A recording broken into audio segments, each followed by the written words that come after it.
Does the thought of reconciling payroll liability accounts make you break out in a cold sweat?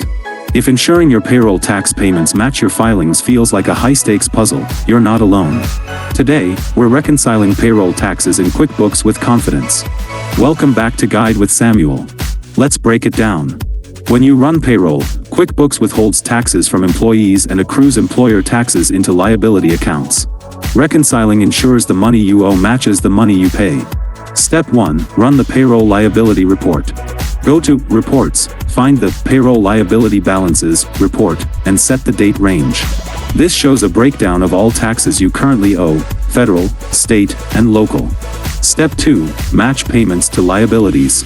When you pay a tax agency, e.g., via EFTPS, you do so via a liability check in QuickBooks Payroll. The reconciliation process involves ensuring that the amounts on these checks perfectly zero out the corresponding liabilities on your report. And that leads to my crucial pro tip: reconcile after each payment, not just quarterly. Don't wait until the end of the quarter. Reconcile your payroll liabilities each time you make a tax payment.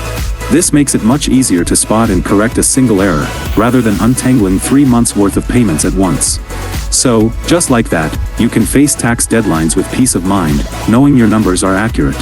Proactive payroll reconciliation goes a long way in avoiding penalties and interest.